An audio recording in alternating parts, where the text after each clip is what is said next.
بہروں بر پروردگار بہروں بر۔ اعوذ باللہ من الشیطان الرجیم، بسم اللہ الرحمن الرحیم۔ ان اللہ وملائکتہ یصلون علی النبی یا ایہا الذین آمنوا صلوا علیہ وسلموا تسلیما۔ اللہم صلی علی سیدنا و نبینا و شفیعنا و مولانا محمد وعلی آل محمد وبارک وسلم۔ محترم خواتین و حضرات، السلام علیکم۔ پیام صبح کے ساتھ ایک بار پھر حاضر میں ہوں آپ کا میزبان انیق احمد۔ قرآن کریم کے منتخب آیات گفتگو ہوتی ہے، ملک جید علماء تشریف لاتے ہیں، قرآن کریم سے ہمیں قریب کرتے ہیں، سمجھاتے ہیں کہ قرآن کریم کی یہ آیات ہم سے کیا مخاطبت کر رہی ہیں، کیا معنی، کیا مفاہیم ہیں۔ ہم میں سے بیشتر عربی زبان کو نہیں جانتے۔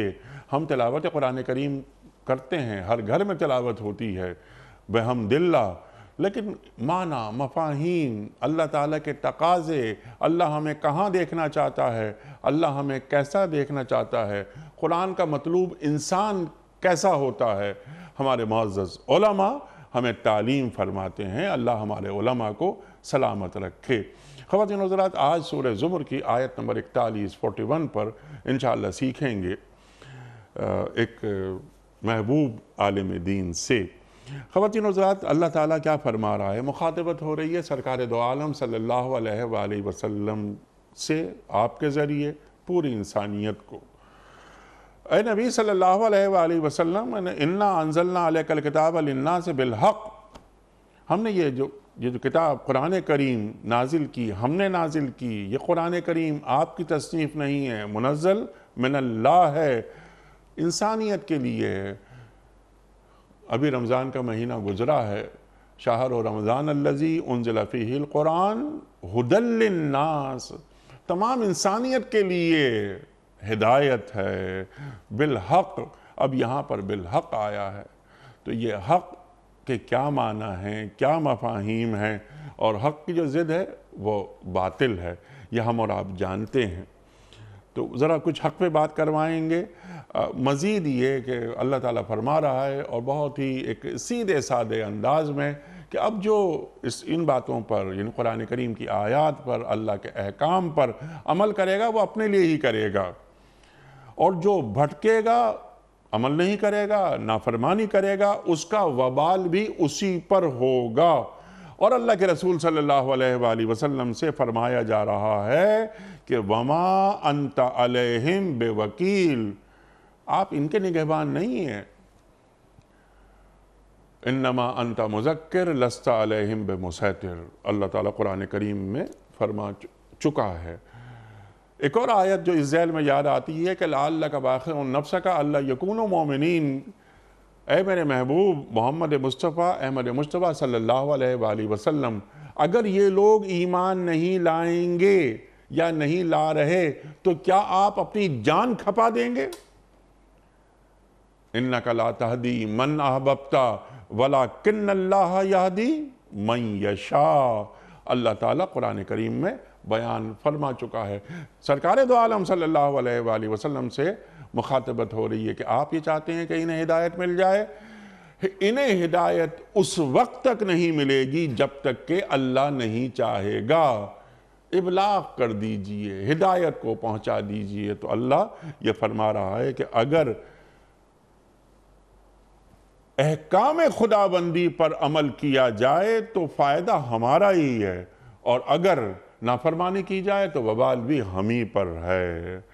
سیکھیں گے بہت ساری باتیں۔ خواتین و حضرات، تشریف فرما ہیں اسلام آباد میں، ہمارے ملک کا ایک ممتاز نام، بڑا مقبول اور محبوب نام، محترم ڈاکٹر حبیب الرحمن عاصم صاحب۔ ڈاکٹر صاحب ایک جانا مانا نام ہمارے ملک کا، زندگی بھر بس وہ کتاب اور قلم کی مزدوری کرتے رہے، مختلف جامعات سے وابستہ رہے، اور علم کو پھیلاتے رہے، جسے ہم کہتے ہیں نا کہ علم کی شمع جلاتے رہے، اور جلا رہے ہیں۔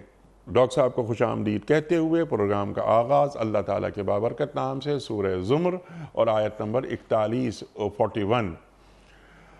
أعوذ بالله من الشيطان الرجيم بسم الله الرحمن الرحيم إنا أنزلنا عليك الكتاب للناس بالحق فمن اهتدى فلنفسه ومن ضل فإنما يضل عليها فمن اهتدى فلنفسه ومن ضل فإنما يضل عليها وما أنت عليهم بوكيل صدق اللہ العظیم۔ سورہ زمر آیت نمبر 41۔ اے نبی صلی اللہ علیہ وآلہ وسلم، ہم نے سب انسانوں کے لیے یہ کتاب برحق آپ پر نازل کر دی ہے۔ اب جو سیدھا راستہ اختیار کرے گا اپنے لیے کرے گا، اور جو بھٹکے گا اس کے بھٹکنے کا وبال اسی پر ہوگا۔ آپ صلی اللہ علیہ وآلہ وسلم ان کے ذمہ دار نہیں ہیں۔ صدق اللہ العظیم۔ محترم ڈاکٹر حبیب الرحمن آصف صاحب کی خدمت میں اس سے پہلے کہ ہم رکھیں آج کے پروگرام کے حوالے سے پہلا سوال، کل کے پوچھے گئے سوال کا درست جواب، اور آج کا سوال آپ کی خدمت میں۔ کل کا سوال یہ تھا کہ سورہ مدثر کی روشنی میں بتائیں کہ جہنم والے جہنم میں آنے کی سب سے پہلی وجہ کیا بتائیں گے؟ درست جواب، نماز نہیں پڑھتے تھے۔ آج کا سوال نوٹ فرما لیجئے۔ کس قوم نے اپنے پیغمبر سے اونٹنی کے معجزے کے لیے کہا تھا؟ قوم عاد نے، قوم سمود نے، یا قوم شعیب نے؟ جو درست جواب آپ سمجھتے ہوں روانہ فرمائیے۔ ہمارے فون نمبرز ہیں 0092213452709۔ ہمارا دوسرا فون نمبر ہے 009221343000980۔ ہمارا ای میل ایڈریس ps@dunyatv.tv، ہمارا SMS کا نمبر 3031، اور ہمارا واٹس ایپ کا نمبر ہے 009232182509194۔ حضرت ڈاکٹر صاحب ارشاد فرمائیے، اللہ تعالیٰ کیا فرما رہا ہے سورہ زمر کی آیت نمبر 41 میں؟ ارشاد۔ بسم اللہ الرحمن الرحیم۔ سورہ زمر کی آیت نمبر 41 یہ بھی دیگر آیات کی طرح بہت ہی اہم اور ہماری رہنمائی کرنے والی ہے۔ اس میں ان بنیادوں کو دہرایا گیا اور پیش کیا گیا جو ہر وقت ہمارے ذہنوں میں موجود ہونی چاہیے۔ سب سے پہلی بنیاد جو تمام اہل ایمان والوں کے لیے لازمی ہے، جس کی وجہ سے وہ مومن بنتے ہیں، ایمان والے بنتے ہیں، وہ اس کتاب پر ایمان ہے جو اللہ رب العزت کی طرف سے نازل کی گئی، اور جس پر نازل کی گئی وہ خود بخود اس کا حصہ بن جاتے ہیں کہ جناب رسول اللہ صلی اللہ علیہ وسلم۔ اس بنیاد پر پہلا جو لفظ ہے وہ قابل توجہ ہے۔ اللہ فرماتے ہیں کہ انا انزلنا۔ آپ اور ہم سب جانتے ہیں، اور کئی بار اس کا ذکر ہوا اور ہوتا رہے گا، کہ مشرکین مکہ کے پاس جب یہ قرآن مجید پہنچانے کا اہتمام کیا گیا، اور رسول اللہ صلی اللہ علیہ وسلم نے انہیں یہ خبر دی کہ اللہ رب العزت نے مجھے یہ کتاب عطا فرمائی ہے اور یہ کلام اللہ کا ہے، تو مختلف قسم کے اعتراضات کیے گئے۔ کسی نے کہا کہ یہ شاعروں جیسا کلام ہے، کسی نے کہا کہ یہ کاہنوں کی طرح ایک گفتگو ہے جسے اکٹھا کر دیا گیا ہے اور جسے منظم کر دیا گیا ہے، کسی نے کہا کہ کوئی جن اور شیطان ہے جو آپ کو سکھا جاتا ہے، کسی نے مختلف افراد کا نام لے کر ان کا حوالہ دیا کہ یہ وہاں سے سیکھ کے آتے ہیں۔ عرب و عجم کے مختلف لوگ وہ جناب رسول اللہ صلی اللہ علیہ وسلم پر یہ جھوٹا الزام لگاتے رہے، اور یہ وہ اصل ہے کہ جس کی وجہ سے ان کے انکار کے لیے آسانیاں پیدا ہونا شروع ہو گئیں، اور وہ لوگوں کے سامنے اپنی بات پہنچاتے رہے۔ اللہ رب العزت نے اس بنیاد کو درست کیا اور لوگوں کے سامنے یہ بتایا. آپ علیہ السلام تو یہ بتاتے ہی تھے کہ مجھے اللہ نے یہ عطا کیا ہے، لیکن اللہ نے بھی اپنی کتاب حکمت میں بارہا اس بات کو دہرایا کہ ہم ہیں جنہوں نے اس کتاب کو نازل کیا. اس لیے انا انزلنا، ہم ہی نے نازل کیا ہے. اس میں انا میں بھی ہم کا معنی موجود ہے اور انزلنا میں بھی اس کا معنی موجود ہے. اس سے ملتی جلتی آیات میں اللہ رب العزت کی وہ مشہور ترین آیت اور وہ مشہور ترین فرمان ہم اکثر پڑھتے اور سنتے رہتے ہیں، انا نحن نزلنا الذکر، بے شک ہم ہی ہیں کہ جنہوں نے ذکر کو یعنی قرآن مجید کو نازل کیا. تو سب سے پہلی بنیاد یہی اگر مضبوط ہو جائے تو پھر باقی کام آسان ہو جاتے ہیں. باقی راستے پر چلنا انسان کے لیے زیادہ مشکل نہیں رہتا، کیونکہ غلط فہمیاں پیدا ہی اس وقت ہوتی ہیں جب کوئی شخص یہ گمان کرے کہ جس طرح اور بہت سارے فلسفیوں نے، دانشوروں نے تحریریں لکھی ہیں، کتابیں لکھی ہیں، اسی طرح کی یہ بھی ایک کتاب ہے. تو جس طرح اس میں سے کچھ کو مان لیتے ہیں، کچھ کو نہیں مانتے، اور پوری کتاب کا انکار بھی ہو جاتا ہے، تو اس کے ساتھ بھی ویسا ہی معاملہ کریں. تو اللہ رب العزت نے اس پہلی بنیاد کو مضبوط کیا کہ جب یہ کتاب اللہ کی طرف سے ہے اور وہی اس کو نازل کرنے والا ہے، اور وہ تو سبحان ہے کہ اس کا ہر کام ہر قسم کے عیب سے خالی اور پاک ہے، تو پھر اس کتاب کی ایک ایک آیت، اس کتاب کی ایک ایک بات، اس کتاب کے ایک ایک حکم کو اللہ کی طرف سے نازل کردہ حکم سمجھو، اس کی طرف سے نازل کردہ بات سمجھو. سبحان اللہ. جب کوئی شخص یہ ایمان لے آتا ہے تو پھر قرآن مجید میں آنے والے کسی بھی حکم پر عمل کرنا اس کے لیے کوئی مشکل نہیں ہوتا، اور مشکل بنے بھی تب بھی وہ اندر کی آواز کو سن کے اس ایمان کی پختگی کی بنیاد پر اس پر عمل کر لیتا ہے. ٹھیک. اس وجہ سے اس پہلے نقطے کو بہت اچھے طریقے سے سمجھ لینا چاہیے.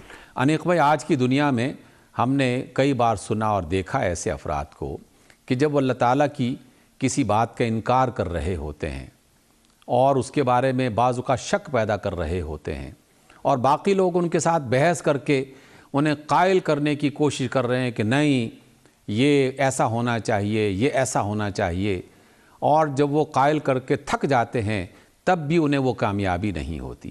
ہم تو پہلی نقطے کی بات یہ بتاتے ہیں کہ یہ مثلاً اگر ہم یہ کہتے ہیں کہ شراب پینا حرام ہے تو کہتے ہیں کہ کیا خرابی اس کے اندر، ایک بڑی دنیا پی رہی ہے. بدکاری کرنا اچھی بات نہیں ہے، یہ حرام ہے، کیا خرابی اور کیا اس کے اندر قباحت ہے، ایک بڑی دنیا یہی کام کر رہی ہے. اور سودی کاروبار اور دیگر جن برائیوں کا ہم ذکر کرتے رہتے ہیں، تو بہت سے ہمارے اپنے مسلمانوں نے ان خرابیوں کو اختیار کر رکھا ہے، اور وہ اس پر بغیر کسی دلیل کے یا تو ہر دھرمی سے عمل کرتے رہتے ہیں، اور یا پھر خام خواہ ایک ایسی بحث کا آغاز کرتے ہیں جس کی کوئی اصل موجود نہیں ہوتی. ہمارا بنیادی نقطہ یہ ہے کہ کیا اس بارے میں اللہ رب العزت نے اپنی کتاب حکمت میں کوئی فرمان جاری کیا ہے؟ کیا اس کے بارے میں کوئی تعلیم وہاں موجود ہے؟ اگر یہ تعلیم وہاں موجود ہے اور بالکل صحیح موجود ہے تو پھر کیا اس کے معنی اور مفہوم میں کوئی ابہام پیدا ہو گیا ہے؟ لفظ کا معنی نہیں آتا، جملے کا معنی نہیں آتا. اگر وہ اس کو بنیاد بنائیں گے تو بے شمار قسم کی غلط فہمیاں خود بخود دور ہو جاتی ہیں. ڈاکٹر صاحب، یہ بات تو آپ فرما رہے ہیں اہل ایمان کے تعلق سے، ہمارے تعلق سے کہ ہم میں اس بات کی طرف آؤں گا جب آپ للناس کی طرف اشارہ کریں گے. ہم لازماً اس کو بھی اپنے انی رسول اللہ الیکم جمیعا ہم اس کی طرف بھی آئیں گے. ہم نے ایمان والوں سے آغاز اس وجہ سے کیا کہ گھر سے آغاز ہو جائے، اور آپ نے توجہ بالکل بجا فرمائی ہے کہ ہم اس آیت میں جب سمجھ رہے ہیں تو اللہ رب العزت نے جب اس قرآن کو خود نازل کیا ہے، تو جب خود نازل کیا ہے اور اس کے ایک ایک کلام کو ہم اللہ کا کلام کہتے ہیں، تو اس کے پھر سچے ہونے اور اس کے حق پر ہونے میں کوئی ابہام نہیں ہونا چاہیے. جب یہ بات مکمل ہو جاتی ہے اور اس پر ہمارا اعتماد اور اطمینان ہو جاتا ہے تو پھر ہم اس درمیان کے نقطے کو سامنے لے کے آتے ہیں کہ کیا اللہ تعالیٰ نے یہ کتاب صرف مومنین کے لیے نازل فرمائی ہے؟ تو نہیں، اللہ تعالیٰ نے یہ بالکل واضح کر دیا کہ یہ کتاب تو دنیا میں موجود ہر شخص کے لیے ہے، للناس، مشرق اور مغرب کا رہنے والا، قدیم اور جدید، کالا اور گورا، پڑھا لکھا اور ان پڑھ، اور چھوٹا اور بڑا، کسی بھی طبقے، کسی بھی جماعت، کسی بھی قوم، کسی بھی رنگ نسل سے اس کا تعلق ہو، یہ کتاب سب کے لیے ہے۔ اور یہ اس کتاب کے معجزات میں سے بھی ایک معجزہ ہے کہ اللہ رب العزت نے ایک ایسی کتاب نازل فرمائی ہے کہ جسے ایک عام مزدور پڑھے تو اسے بھی اپنے مطلب کی چیز اس میں نظر آتی ہے، اور وہ اپنی زندگی کو ایک بہترین زندگی بنا کے گزار سکتا ہے۔ اور اگر دنیا کا کوئی بہت بڑا فلسفی، بہت بڑا استاد، بہت بڑا دانشور اس میں سے حکمت تلاش کرنا چاہے تو اس کے سامنے بھی کئی جہان کھل جاتے ہیں۔ یہ خطاب کرتا ہے سب کو، اور سب کو اس کی عقل، اس کے معیار، اس کی ضرورت کے مطابق رہنمائی عطا کرتا ہے یہ قرآن۔ اس اعتبار سے یہ جملہ بہت اہم ہے کہ یہ کتاب مسلمانوں کے لیے نہیں ہے، تمام انسانوں کے لیے ہے، اور یہی بات ہمیں مومنین کو تسلی بھی دیتی ہے اور ہمیں یہ اعزاز بھی بخشتی ہے کہ ہم جس رسول کو ماننے والے ہیں وہ رسول کسی قوم کی طرف نہیں آئے، کسی علاقے کی طرف نہیں آئے، وہ پوری دنیا کی طرف آئے اور تمام انسانوں کے لیے تشریف لائے، اور جو کتاب انہیں ایک نسخہ کیمیا کی شکل میں عطا کی گئی، یہ نہ کسی زمانے تک محدود ہے اور نہ کسی مقام یا کسی قوم تک محدود ہے، یہ زمانوں بھر کے لیے ہے اور تمام لوگوں کے لیے ہے۔ اس اعتبار سے پھر ہم پر ایک ذمہ داری بنتی ہے، اور وہ ذمہ داری بنتی ہے کہ اللہ تعالیٰ اپنی کائنات میں جو بھی نظام اس نے بنا رکھا ہے، بہت سارے کام ہو رہے ہوتے ہیں، اور ہم سب یہ ایمان رکھتے ہیں کہ یہ اللہ کی طرف سے ہو رہے ہیں، اللہ تعالیٰ اس کا اہتمام کرتا ہے، لیکن ذرا سا غور کریں گے تو اس میں کوئی نہ کوئی وسیلہ مل جائے گا، کوئی نہ کوئی ذریعہ مل جائے گا کہ یہ بارش تو بادلوں سے آئی ہے، یہ بادل تو ہوا لے کے آئی ہیں، یہ ہوائیں تو سمندروں سے پانی اٹھا کے، اور وغیرہ وغیرہ، ایک سلسلہ قائم ہو جاتا ہے۔ اسی طریقے سے باقی تمام چیزیں، تو جب وہ اللہ کا نظام ہمیں یہ بتا رہا ہے کہ کام اللہ کرتا ہے، حکم اس کا ہوتا ہے، فیصلہ اس کا ہوتا ہے، لیکن اس نے وسیلے بنا رکھے ہیں، تو قرآن اللہ کا، کلام اللہ کا، تمام انسانوں کے لیے ہدایت اور روشنی اور حق کی آواز ہے، لیکن پہنچانے کا وسیلہ کسے بنایا جا رہا ہے؟ ہم انسانوں کو۔ سب سے پہلے جناب رسول اللہ صلی اللہ علیہ وسلم کو یہ عظیم فضیلت عطا کی گئی، یہ عظیم مشن عطا کیا گیا، یہ بڑا کام عطا کیا گیا، اور پھر آپ کے اس دنیا سے رخصت ہو جانے کے بعد آپ ہی کے اپنے فرمان کے مطابق کہ اب یہ کتاب تمہارے پاس ہے، تم نے اس کتاب کی تعلیمات کو دوسرے لوگوں تک پہنچانا ہے۔ یہی وجہ ہے کہ ہم اکثر سنتے پڑھتے رہتے ہیں کہ اصحاب رسول کی جماعت مکہ اور مدینہ میں اور سرزمین حجاز ہی میں کیوں نہ پابند ہو کے رہ گئی، وہ دنیا کے ہر گوشے کونے میں کیوں چلے گئے؟ اس لیے کہ انہوں نے اس للناس کی بات کو سمجھ لیا تھا کہ یہ کتاب تمام لوگوں کے لیے ہے۔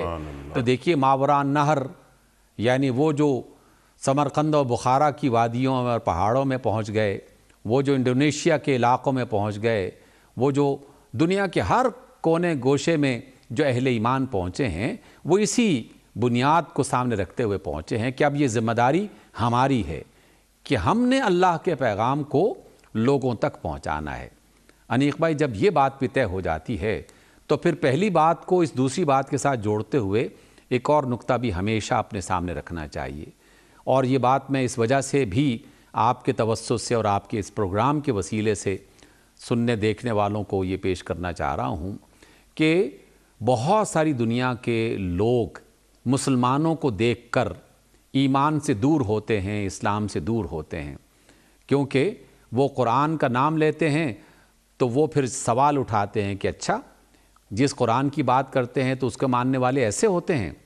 گویا کہ وہ جو قرآن کو پہنچانے والے اور قرآن کی بات بتانے والے ہیں، انہیں بھی پھر سچا اور صادق ہونا چاہیے، امانت دار ہونا چاہیے، پوری دیانت کے ساتھ اللہ کی کتاب کو لوگوں تک پہنچانا چاہیے، تاکہ جو بندہ پہنچا رہا ہے اس کے ساتھ معاملہ کرتے ہوئے، برتاؤ کرتے ہوئے کوئی شخص اس حق کی راہ سے دور نہ ہٹ جائے، اس قرآن مجید کی روشنی سے محروم نہ ہو جائے۔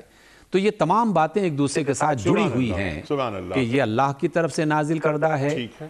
یہ حق پر مبنی کتاب ہے، یہ تمام انسانوں کے لیے ہے اور تمام انسانوں تک پہنچانے کی ذمہ داری اہل ایمان کی ہے۔ سبحان اللہ، سبحان اللہ۔ یا ایھا الرسول بلغ ما انزل الیک من ربک، جس جانب آپ نے اشارہ فرمایا کہ اللہ کے رسول صلی اللہ علیہ وآلہ وسلم ہم نے یہ کلام آپ پر نازل کیا، تو جو چیز ہم آپ پر نازل کر رہے ہیں اس کا ابلاغ کر دیجئے، وہاں تک پہنچا دیجئے جہاں تک یہ نہیں پہنچا، وہی کہ ہدایت دینا نہ دینا میرا کام ہے۔ اللہ تعالیٰ فرما رہا ہے اِنَّکَ لَا تَهْدِی مَنْ أَحْبَبْتَ۔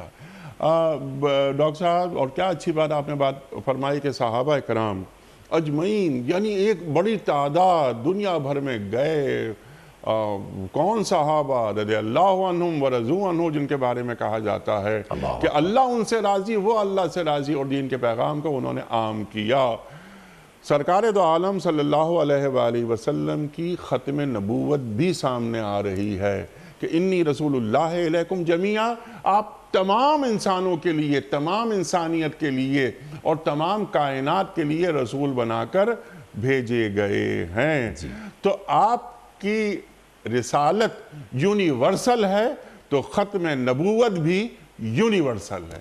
جی ہاں، بہت اہم بات ہے کہ آپ کی رسالت یونیورسل ہے، جو دین آیا کامل دین ہے، اب کسی اور ضرورت نہیں ہے کسی اور نبی دین اور کی، رسول۔ کسی کتاب کی، کسی رسول کی، کسی شریعت کی کوئی ضرورت نہیں، کوئی ضرورت۔ ختم نبوت ہو گئی اور کار نبوت باقی ہے۔ فَلْيُبَلِّغُ الشَّاهِدِ الْغَائِبِ، اللہ تعالیٰ نے اپنے رسول سے یہ بات کہلوا دی صلی اللہ علیہ وآلہ وسلم کہ بھئی جو یہاں موجود ہیں ان تک پہنچا دیں جو یہاں نہیں ہیں۔ اور کیا، سبحان اللہ، سبحان اللہ۔ اللہ کے رسول کیا فرما رہے ہیں صلی اللہ علیہ وآلہ وسلم کے بعض مرتبہ ایسا ہوتا ہے کہ جس تک بات پہنچائی جاتی ہے وہ بات پہنچانے والے سے زیادہ باصلاحیت ہوتا ہے۔ واہ واہ، تو دین کیا کا خوبصورت پیغام، بات ہے انیق بھائی، یہ کیا خوبصورت بات ہے اللہ اکبر۔ جو آپ علیہ السلام نے ارشاد فرمائی کہ دیکھیے، پہنچانے والا یہ گمان کر رہا ہوتا ہے کہ ہم نے بڑا کام کیا، لیکن اس کے خیال میں بھی یہ بات نہیں آ سکتی کہ جہاں تک یہ بات پہنچی ہے اس نے اس سے بھی بڑا کام کر لینا ہے، اللہ سبحان اور دنیا میں ایسی سینکڑوں مثالیں پائی جاتی ہیں۔ سبحان اللہ، سبحان جی، اور آج تک یہ تواتر سے یہ بات چل رہی ہے اور دین کے خدام میں اضافہ ہوتا رہتا ہے۔ اور آپ نے ایک درمیان میں ایک بات فرمائی تھی، اس پر بھی میں آپ سے چاہتا ہوں کہ مزید بات کرواؤں، اس کے بعد ہم ذرا آگے چلیں گے۔ آپ نے بات فرمائی کہ جو دین کا پیغام عام کر رہے ہیں ان کا کردار، یعنی علم اور کردار دونوں ساتھ ساتھ چلتے ہیں۔ جب آپ یہ بات فرما رہے تھے کہ مسلمان کا کردار دیکھتے ہیں، غیر مسلم دیکھتے ہیں، تو ان کے رویے کچھ اور ہو جاتے ہیں۔ کیا عجیب بات ہے ڈاکٹر صاحب کہ مسلمانوں کے کردار سے کو دیکھ کر غیر مسلم دور ہوتے ہیں، لیکن جب قرآن کو پڑھتے ہیں وہ سمجھ کر وہ دین سے قریب ہو جاتے ہیں۔ اللہ اکبر۔ دیکھیے، یہ اس بات کی علامت ہے اور دلیل ہے کہ اللہ رب العزت اپنے دین کو غالب کرنے کا اہتمام خود فرماتا ہے۔ سبحان اللہ، سبحان اس کے کلام میں ایسی تاثیر ہے، اور آپ تو ماشاءاللہ یورپ کے اور مغرب کے کئی ممالک میں جاتے رہتے ہیں، ہمیں بھی بہت سارے ایسے تجربے ہوئے کہ بس ایسا لگتا ہے کہ جیسے کسی نے چھوا اور چھونے سے اللہ تعالیٰ نے اس کے دل کی دنیا کو بدل کے رکھ دیا۔ سبحان اللہ۔ کسی نے چند آیات پڑھی اور ان چند آیات نے ان کا قبلہ تبدیل کر کے رکھ دیا۔ یہ اللہ تعالیٰ کے اپنے کام بھی ہیں، اس کے باوجود بھی یہ ہم پر فرض ہے، ہماری ذمہ داری ہے کہ ہم پوری دیانت کے ساتھ اللہ کے کلام کو اللہ کے بندوں تک پہنچانے کا اہتمام کرتے رہیں، اور قیامت تک یہ سلسلہ جاری رہے گا۔ کیونکہ بقول اقبال کہ ہر فرد ہے ملت کے مقدر کا ستارہ، جی ہاں، ہر شخص، ہر مسلمان دین کا سفیر ہے، تو وہ اپنا کام کرتا رہے۔ ڈاکٹر صاحب، اب یہاں پر للناس، پوری انسانیت کے لیے یہ قرآن کریم آیا، ایک نعمت، اللہ اکبر۔ اب یہاں پر حق، یہ اللہ کا کلام ہے، قلب محمد صلی اللہ علیہ وآلہ وسلم پر اللہ نازل فرما رہا ہے، تو حق تو ہوگا ہی، تو یہاں پر اللہ تعالیٰ حق کیوں رکھ رہا ہے ارشاد؟ انیق بھائی، یہ حق جو ہے ایک بہت ہی وسیع معانی پر مشتمل لفظ ہے۔ جب اللہ رب العزت الحق کا لفظ استعمال کرتے ہیں تو وہ خود بھی الحق ہیں، جی، اور جو کتاب اس نے نازل کی وہ بھی حق ہے، جس رسول پر اس کتاب کو نازل کیا وہ بھی حق ہے۔ تو حق ایک تو سچ کے معنی میں استعمال ہوتا ہے کہ اس میں کوئی جھوٹ اور کوئی غلط بیانی نہیں ہے، اور وہ محض خیال نہیں، محض گمان نہیں، محض تصور نہیں کہ یہ کتاب یا فرد یا اللہ رب العزت یہ محض کسی تصور کا شاخسانہ ہے، کسی بندے نے بیٹھ کے سوچا اور اس کے ذہن میں ایک تصور پیدا ہوا اور اس کی وجہ سے کسی ایسی طاقت اور قوت کا ذکر کیا جا رہا ہے جسے نہ آنکھ سے دیکھا جا سکتا، نہ ہاتھ سے چھوا جا سکتا ہے، نہ اس کی آواز کوئی سن سکتا ہے، لیکن اس کے باوجود وہ حق ہے اپنی ذات کے اعتبار سے، اپنی قدرتوں کے اعتبار سے، اپنی صفات کے اعتبار سے۔ اور جو اس کی طرف سے کتاب آئی ہے یہ کتاب بھی اسی کی طرف سے آئی ہے، اس میں کسی اور نے دخل اندازی نہیں کی، نہ کر سکتا ہے۔ اللہ نے اس کو اپنی خاص حفاظت میں زمین پر اتارا اور اپنی حفاظت کے خاص حصار میں قیامت تک اسے محفوظ کیا ہوا ہے، یہ بھی حق ہے۔ پھر اس کے بعد حق کا دائرہ پھیلتا ہے کہ جو اس کتاب میں کہا گیا، جو تعلیمات دی گئیں، جو معلومات فراہم کی گئیں، جو ہدایات دی گئیں، ان میں بھی ہر چیز میں بالکل سچائی اور بہترین فائدہ اور انسانوں کی ترقی کی ضمانت بنتا ہے۔ مثلا جو حقائق بیان کیے گئے، آج تک ان حقائق کو کوئی شخص جھٹلا نہیں سکا۔ جو آداب سکھائے گئے اس سے زیادہ بہتر انسانوں کو آداب نہیں مل سکے۔ صدیوں کے انسانی تجربے بالآخر اسی نقطے پہ پہنچتے ہیں جس نقطے کی تعلیم قرآن کے ذریعے سے اور صاحب قرآن جناب رسول اللہ صلی اللہ علیہ وسلم کے ذریعے سے ملتی ہے۔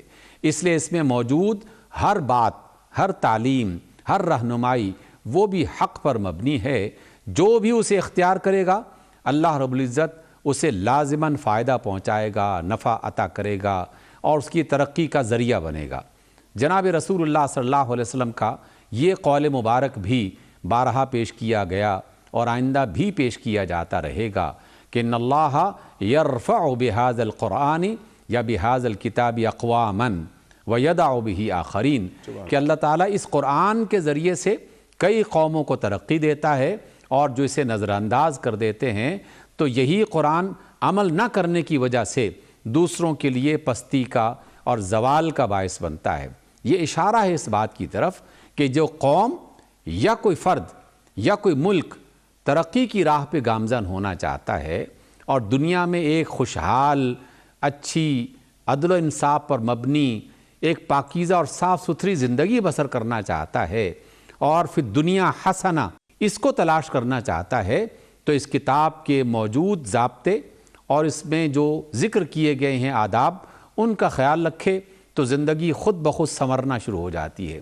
دیکھیے انیق بھائی، جو رسول اور جو کتاب تعلیم کا آغاز پاکیزگی سے کرتے ہوں، تعلیم کا آغاز ذہن اور جسم اور مقام، برتاؤ اور تعلقات اور معاملات ان میں پاکیزگی سے کرتے ہوں، پھر اس کے بعد سچ آ جاتا ہو، پھر اس میں دیانت آ جاتی ہو، پھر اس میں محنت آ جاتی ہو، پھر اس کے بعد اس کو مزید بہتر بنانے کے لیے جائزہ اور احتساب آ جاتا ہو، پھر مشاورت آ جاتی ہو، یہ سارے اصول کیا ہیں جو آج کی دنیا میں ترقی یافتہ قوموں نے اپنائے اور اللہ تعالیٰ نے انہیں اس کا ثمر دکھایا اور وہ اس سے فیضیاب ہو رہے ہیں۔ ایک منظم زندگی بسر کرنا، پاکیزہ اور صاف ستھری زندگی بسر کرنا، اس میں جب ہم اس طرح کی بات کرتے ہیں تو ہمارے بعض احباب اس غلط فہمی کا شکار ہو جاتے ہیں یا وہ یہ تنقید کرتے ہیں کہ نہیں جناب، آپ جن قوموں کا تذکرہ کر رہے ہیں وہاں یہ بے شمار قسم کی اور خرابیاں بھی پائی جاتی ہیں۔ اس میں کوئی شک نہیں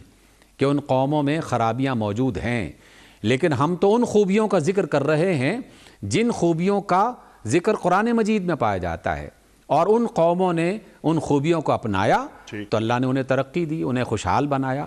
لیکن جن خوبیوں کو انہوں نے نہیں اپنایا جو قرآن میں لکھی ہوئی ہیں تو اللہ تعالیٰ نے اس کی وجہ سے انہیں اس مصیبت میں بھی مبتلا کیا، کیونکہ قرآن کو چھوڑ دینا یہ مصیبت کی طرف جانا ہے، زوال کی طرف جانا ہے، پستی کی طرف جانا ہے۔ تو جن باتوں کو انہوں نے اختیار کیا اللہ نے اس کا نتیجہ دکھایا، جن باتوں کو انہوں نے نظر انداز کیا اللہ تعالیٰ نے اس کی سزا دی۔ تو ہمارے لیے یہی اصول ہے کہ اس قرآن مجید کو جب اللہ نے حق بنایا ہے تو حق بنانے کی صورت میں ہم اسے اپنی زندگی کا حصہ بنائیں. ٹھیک. اس میں جو آداب سکھائے گئے ہیں، جو معاملات کو چلانے کا اور کامیابی سے چلانے کا طریقہ بتایا گیا ہے، اگر ہم وہ اپنائیں گے تو یہ ہو نہیں سکتا کہ اللہ رب العزت اور اس کے رسول ایک دعویٰ کر رہے ہوں اور ہم سے ایک وعدہ کر رہے ہوں اور وعدہ پورا نہ ہو. اور ہم سے یقیناً مراد یہاں خوشحال پوری ہو سکتے ہیں. انسانیت ہے، یہ تمام انسانوں کی تمام انسانوں کے لیے ہے قرآن کریم. ہدی للناس، یعنی یہ قرآن کریم کو حرز جا بنا کر انسان اپنی ہر ضرورت کو پورا کر سکتا ہے. قرآن کریم انسانیت کے لیے کافی ہے. کیا اچھی بات ڈاکٹر صاحب آپ نے فرمائی کہ مغرب نے چند اصول قرآن کریم سے لیے، اپلائی کیا، اور دیکھیے کہاں سے کہاں وہ پہنچ گئے. اللہ تعالیٰ کی سنت کبھی تبدیل نہیں ہوتی. اللہ تعالیٰ نے ان اعمال پر عمل کرنے میں برکتوں کا نزول مغرب پہ کر دیا. وَلَن تَجِدَ لِسُنَّتِ اللَّهِ تَبْدِيلًا. لیکن کاش وہ یعنی امت جو دعوت ہیں وہ امت اجابت میں تبدیل ہو جائے. اور کیا عجب کہ دین کا دفاع کرنے والے یا دین کے مبلغ مغرب سے اٹھیں. بس مغرب تک اپنی بات کو پہنچایا جائے اور انہیں بتایا جائے کہ دین تمہاری مکمل کفالت کرتا ہے، قرآن تمہاری مکمل کفالت کرتا ہے. تمہارے جسمانی ضروریات ہوں یا روحانی ضروریات، ان کی تکمیل قرآن کریم سے ہو رہی ہے. اچھا ڈاکٹر صاحب، اب یہاں کیونکہ حق کے حوالے سے بہت ساری باتیں ہوئیں، حق، حقیقت آپ نے بات فرمائی، اور حقیقت کبریٰ، اللہ اکبر. تو یہ حق اللہ تعالیٰ کی صفت، جیسا کہ آپ نے بات فرمائی کہ جب ہم کوئی تحقیق کرتے ہیں تو ہم تحقیق کے نتیجے میں حق تک پہنچتے ہیں، اور حق اللہ کی صفت ہے، گویا ہم اللہ تک پہنچتے ہیں. تو جب بھی کسی کوئی علمی تحقیق کی جائے تو اس کا نتیجہ یہی برآمد ہوتا ہے کہ ہم اپنی تحقیق کے نتیجے میں اپنے رب سے مل رہے ہیں. ارشاد. انیق بھائی، یہ بہت خوبصورت بات آپ نے اس کی طرف اشارہ کیا، اور یہ محض ایک عام جملہ نہیں ہے. سوچ سمجھ کر اور حقیقت کو بنیاد بناتے ہوئے ہم یہ کہہ رہے ہیں کہ اللہ رب العزت جب یہ فرماتے ہیں کہ وَاعْتَصِمُوا بِحَبْلِ اللَّهِ جَمِيعًا وَلَا تَفَرَّقُوا، تو اس کی تفسیر میں امت کی غالب اکثریت جو علماء کی ہے، مفسرین کی، وہ اس حبل اللہ سے مراد قرآن مجید لیتے ہیں. اور دیکھیے، رسی ایک علامت ہے، ایک رمز ہے، ایک مقام سے دوسرے مقام تک پہنچانے کا ذریعہ اسے بنایا جاتا ہے. آپ کسی بلند ترین مقام تک پہنچنا چاہتے ہیں تو آج بھی اسی کو وسیلہ بنایا جاتا ہے کہ باقاعدہ کو پیما جو ہیں وہ اپنے ساتھ رسیاں لے کے جاتے ہیں، اور وہ زمین سے کسی بھی بلند چوٹی تک پہنچنے کے لیے اسے ایک ذریعہ اور سہارا بناتے ہیں. تو اللہ نے اس قرآن کو حبل اللہ، اللہ کی رسی قرار دیا. گویا کہ جو شخص اللہ رب العزت کی ذات تک اور اللہ رب العزت کی ان رحمتوں تک پہنچنا چاہتا ہے اور اللہ تعالیٰ کی اس محبت کو حاصل کرنا چاہتا ہے، تو اس بلند مقام تک پہنچنے کے لیے قرآن مجید ایک رسی کا کام دے گا. اس رسی کو مضبوطی سے پکڑو گے تو اللہ تک پہنچ جاؤ گے. رسول اللہ صلی اللہ علیہ وسلم ساتھ ساتھ آپ کے لیے سہارا بنیں گے، رہنمائی کا ذریعہ بنیں گے. یہ کتاب ان کے ہاتھ میں ہے، ان کے ذریعے سے ہم تک پہنچائی گئی ہے. تو اسے حبل اللہ بنانا، اور حبل اللہ جہاں اکٹھے ہونے کو، مضبوط ہونے کو، یکجا ہونے کو بتا رہا ہے، وہاں یہ حبل اللہ کا جو لفظ ہے یہ اللہ تک پہنچانے کا ایک ذریعہ بھی سمجھا رہا ہے کہ جو اللہ تک پہنچنا چاہتا ہے، قرآن مجید کے بغیر کوئی شخص اللہ تک نہیں پہنچ سکتا. باقی جتنے بھی راستے ہیں ان راستوں میں جگہ جگہ پر شیاطین کھڑے ہوئے ہیں، اور وہ اپنے اپنے طریقوں سے اس انسان کو گمراہ کرنے میں لگے ہوئے ہیں.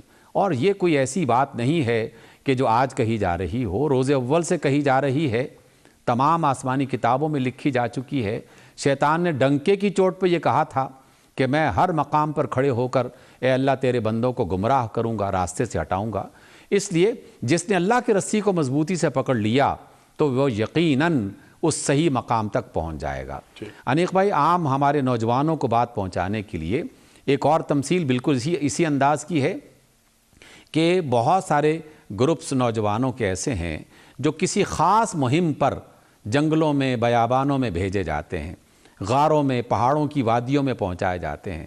اور انہیں ایک ٹاسک دیا جاتا ہے کہ آپ نے فلاں مقام تک جانا ہے اور وہاں سے وہ واپس بھی آنا ہے، تو اس کے لیے وہ راستے کو باقاعدہ یقینی بنانے کے لیے دو طریقے اختیار کرتے ہیں، کبھی کو رسی اور دھاگا استعمال کرتے ہیں اور کبھی نشانات بتاتے ہیں۔ گویا کہ اگر باقاعدہ اپنی مادی اعتبار سے کسی چیز کو اختیار کیا گیا تو وہ دھاگا اور رسی جو در حقیقت قرآن مجید کی شکل میں اللہ تک پہنچنے کی ایک رمز اور ایک علامت اور ایک کنایہ ہے، اور اگر اس میں مجازی طور پر اسے اختیار کیا جائے تو تب بھی اسی بات کی طرف اشارہ ملتا ہے کہ اللہ تک اور اللہ تعالیٰ کی طرف سے رحمتوں تک پہنچنے کے لیے قرآن مجید ہی ایک طریقہ اور اصول ہے۔ جس نے اس کو اختیار کیا اللہ رب العزت لازماً اسے وہ مقام عطا کرتا ہے۔ مثلاً کچھ عرصہ پہلے یورپ سے آنے والے ایک طالب علم نے مجھے بتایا کہ ان کا جو پروفیسر ہے، اگرچہ وہ عیسائی ہے لیکن وہ رات کے 3 بجے اپنے آفس میں پہنچ جاتا ہے، اور 3 بجے پہنچ کر وہ جو بھی کرتا ہوگا تحقیق کا اور مطالعے کا اور جو بھی وہ کام کرتا ہے تو وہ یہ کام فجر تک کرتا رہتا ہے۔ تو کسی موقع پر پوچھا گیا کہ آپ یہ اس وقت کیوں آ جاتے ہیں، تو اس نے بتایا کہ یہ بات تو ہم نے تمہارے رسول سے سیکھی ہے، تمہاری کتاب سے سیکھی ہے۔ وہ جو کہا جاتا ہے کہ رات کے پچھلے پہر اٹھو، اور مومنین اللہ تعالیٰ کے نیک بندے جن کے پہلو بستروں سے الگ ہو جاتے ہیں، خود رسول اللہ کی سیرت کہ رات کا پچھلا پہر اس میں اللہ تعالیٰ نے برکتیں رکھی ہوئی ہیں۔ تو جو بھی جس میدان میں کام کرنا چاہتا ہے آسمان دنیا پہ آ جاتا ہے، آسمان دنیا پہ آ جاتا ہے، تو کسی ایک بات کو بھی اپنانے سے اللہ تعالیٰ وہ برکتیں عطا کرتا ہے کہ کسی اور کو میسر نہیں آتی۔ ہمارے اسلام آباد میں ایک نوجوان سے ملاقات ہوئی، انہوں نے بھی اس کا تذکرہ کیا کہ میں نے قرآن مجید سے ایک سبق حاصل کیا ہے، باقی جو کام ہیں وہ تو کرتا ہی ہوں جیسے اللہ توفیق دیتا ہے، کہ فجر کے بعد نہیں سوتا اور فجر کے بعد اپنے کام میں لگ جاتا ہوں، اور جب لوگ سو کے اٹھتے ہیں اس وقت تک میں نے ایک بڑا حصہ کاموں کا کر لیا ہوتا ہے، اور کبھی مجھے مالی مشکل پیش نہیں آئی، صحت میں بہت اچھا میں اپنے آپ کو محسوس کرتا ہوں۔ تو یہ باتیں ہم جو کر رہے ہیں در حقیقت سمجھنے کے لیے اور اگلی نسلوں تک پہنچانے کے لیے کہ اللہ کی کسی ایک بات پر بھی اگر کسی شخص نے یا کسی معاشرے نے یا کسی قوم نے عمل کیا تو یہ ممکن نہیں ہے کہ اس کے اثرات ان کی زندگی میں نظر نہ آئیں۔ تو اس اعتبار سے یہ کتاب حق اس دنیا کی زندگی کو بہترین بنانے کے لیے اور آخرت میں فلاح اور کامیابی کی ضمانت کے لیے اختیار کر لینی چاہیے۔ اللہ رب العزت اسی بات کی طرف توجہ دلا۔ سبحان اللہ، سبحان اللہ۔ ڈاکٹر صاحب بہت تفصیلی گفتگو آپ نے عطا فرمائی۔ سورہ زمر آیت نمبر 41 کا جو پہلا حصہ وہ یہاں مکمل ہم کر لیتے ہیں، حالانکہ بہت سارے نکات اس میں ابھی باقی ہیں، لیکن جو موٹی موٹی باتیں ہیں وہ سب آپ نے بیان فرما دی۔ اب یہ اللہ فرما رہا ہے کہ اب جو سیدھا راستہ اختیار کرے گا، یہ کتاب ہم نے نازل کر دی، تم تک پہنچا دی، سرکار دو عالم صلی اللہ علیہ وآلہ وسلم کے ذریعے تمام انسانیت کے لیے حق تک پہنچنے کا واحد راستہ اب سرکار دو عالم صلی اللہ علیہ وسلم کی بعثت کے بعد اب جو نجات ہے وہ صرف آپ کی اتباع میں ہے صلی اللہ علیہ وآلہ وسلم کی۔ اور قرآن کریم آخری کتاب، آپ آخری رسول صلی اللہ علیہ وآلہ وسلم، آپ کی لائی ہوئی شریعت، آخری شریعت، حلال اور حرام جو آپ نے فرما دی ہے وہ قیامت تک کے لیے حلال اور حرام۔ ڈاکٹر صاحب اب اگلی بات اللہ تعالیٰ فرما رہا ہے کہ اب سب کچھ تمہارے لیے کر دیا، جو سیدھی راہ اختیار کرے گا وہ اپنے لیے ہی کرے گا، اور جو گمراہی کا راستہ اختیار کرے گا اس کا وبال اسی پر ہوگا، اور آپ صلی اللہ علیہ وسلم ان کے ذمہ دار نہیں ہیں۔ کنکلوڈ فرما دیجئے، یہ 2-3 نکات ہیں۔ انیق بھائی جی شکریہ آپ کا، آپ نے یہ جو جملہ قرآن مجید کے حوالے سے فرمایا ہے، کیا ہم اپنے گھروں میں اپنے بچوں کو اسی طریقے سے بعض اوقات نہیں سمجھاتے؟ جی، یہ محبت کا وہ انداز ہے جو اللہ رب العزت اپنے بندوں کے لیے استعمال کر رہا ہے۔ سبحان اللہ، سبحان اللہ۔ ہم اپنے بچوں سے کہتے ہیں کہ بچوں پڑھ لو گے، محنت کر لو گے تو آج کی محنت کل تمہارے کام آئے گی، نہیں کرو گے تو کل پچھتاؤ گے اور اس پچھتانے کا کچھ فائدہ نہیں ہوگا۔ اسی محبت کو اللہ تعالیٰ انتہائی خوبصورت اور انتہائی بڑے درجے میں پہنچا کر دنیا کے تمام انسانوں کو یہ سمجھا رہے ہیں کہ اے میرے بندو، اے میری مخلوق، اے انسانوں، یہ تعلیمات جو تم نے اس کتاب مجید میں دیکھی ہیں، میں نے تمہاری طرف نازل کی ہیں، یہ سراسر کامیابی کی ضمانت ہیں۔ اگر تم نے انہیں اختیار کر لیا تو یقینی کامیابی ہے، لیکن اگر تم نے اسے اختیار نہ کیا تو پھر اس کا وبال بھی تم ہی پر پڑے گا، اس کے ذمہ دار بھی تم ہوگے۔ یہ بنیادی بات سمجھائی گئی۔ اور جناب رسول اللہ صلی اللہ علیہ وسلم کو مخاطب کرتے ہوئے ایک اور نقطہ، تمام پہنچانے والے، تمام سمجھانے والے، تمام سکھانے والے جو لوگ ہیں، ان کو یہ بتایا گیا کہ تم اپنی ذمہ داری میں کوتاہی مت برتنا۔ آپ کی ذمہ داری ہے کہ اللہ کی بات کو پوری دیانت کے ساتھ، پوری سچائی کے ساتھ لوگوں تک پہنچا دیں۔ آپ ذمہ دار نہیں ہیں کہ وہ اس پر عمل کرتا ہے کہ نہیں کرتا، اس کی زندگی سنورتی ہے کہ نہیں سنورتی، وہ ایمان لاتا ہے کہ نہیں لاتا۔ اور یہ بات قرآن مجید میں کئی مقامات پر ارشاد فرمائی گئی۔ گویا کہ ایک اور اصول ہمیں سمجھا دیا گیا کہ جو ایمان والے ہیں، جن تک یہ بات پہنچی، انہیں خود بھی اسے سیکھنا چاہیے اور دوسروں تک پہنچانے کا پورے طریقے سے اور سلیقے سے اہتمام کرنا چاہیے۔ وما علینا الا البلاغ، ہم جو اکثر یہ جملہ قرآن مجید کا سنتے رہتے ہیں کہ ہماری ذمہ داری پہنچانا ہے۔ لست علیہم بمسیطر، اے محمد صلی اللہ علیہ وسلم، آپ ان پر داروغہ نہیں ہیں کہ زبردستی انہیں مومن بنائیں، زبردستی جو ہے وہ انہیں مسلمان بنائیں۔ یقیناً بات کو پہنچانا یہ آپ کی ذمہ داری ہے۔ اگر اس میں کوتاہی برتی تو پھر اللہ تعالیٰ کے ہاں پکڑ ہوگی، لیکن اگر کوئی بات پہنچ چکی ہے اور سننے کے باوجود کوئی شخص ایمان نہیں لاتا تو پھر پہنچانے والے کی ذمہ داری مکمل ہو جاتی ہے۔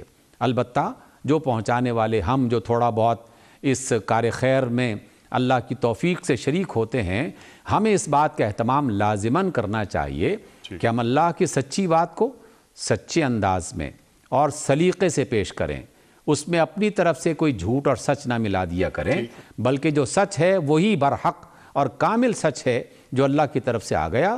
اپنی باتوں کو شامل کرنے کے بجائے اسی سچ کو لوگوں تک پہنچانے کا اہتمام کریں۔ اور دوسرا یہ کہ سلیقہ ہونا چاہیے، کون سی بات کب کس سے کیسے کہنی ہے، اس کا اہتمام کیا جائے۔